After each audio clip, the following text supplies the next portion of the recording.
దానివల్ల ఫ్యూచర్లో any problems మీ యొక్క విలేజెస్లో కానీ మీ దగ్గర ఏమైనా ఉంటే మా దగ్గర అప్రోచ్ అవ్వడానికి మాకు బాగా ఉపయోగపడుతుంది.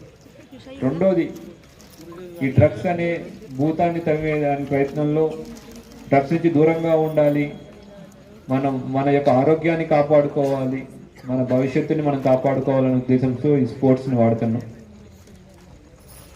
చాలామంది స్పోర్ట్స్ పర్సన్స్ కానివ్వండి, లేదంటే చాలా గ్రామాల్లో కానివ్వండి, ఇప్పుడు హర్యానా, ఢిల్లీ చుట్టుపక్కల హర్యానా ఉంటుంది. హర్యానాలో డ్రగ్స్ తక్కువ, ఢిల్లీలో ఎక్కువ. హర్యానాలో ఎందుకంటే అక్కడంతా స్పోర్ట్స్ మైండ్ సెట్తో ఉంటారు.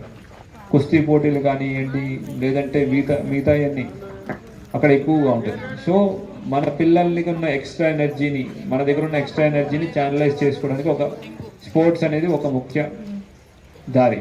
దాని ద్వారా మనం ఈ డ్రగ్స్ని ఫైట్ చేసి ఈ డ్రగ్స్ని తరిమికొట్టాలనే ముఖ్య ఉద్దేశం ఇటువంటి వాలీబాల్ కాంపిటీషన్ పెట్టడం.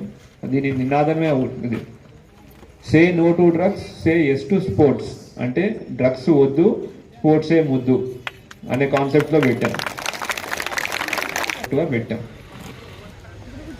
క్రీడల్లో అందరం కలిసి ఆడతాం, అందరం ఒకరినొకరు సహాయం చేసుకుంటాం. ఇవన్నీ టీమ్ స్పోర్ట్స్. మీరు ఎంకరేజ్ చేసినందుకు పేరున మళ్ళీ కృతజ్ఞతలు. ఇట్లాంటి యాక్టివిటీ కొంచెం ఖర్చులు ఉంటాయి, ఇవన్నీ ఉంటాయి. దానికి కూడా మీరందరూ వచ్చి ఇంత బాగా సపోర్ట్ చేసినందుకు, ఉన్న ఫెసిలిటీస్తో ఇంత బాగా ఆర్గనైజ్ చేసినందుకు అందరికీ థ్యాంక్ యూ. అట్లానే మా ఇంత ఈవెంట్ని విత్ ఇన్ షార్ట్ టైంలో ఆర్గనైజ్ చేసిన మీ జక్రాన్పల్లి ఎస్ఐ గారి అంత పర్యవేక్షణలో జరిగింది. వీళ్ళందరికీ అభినందనలు తెలుపుతున్నాను.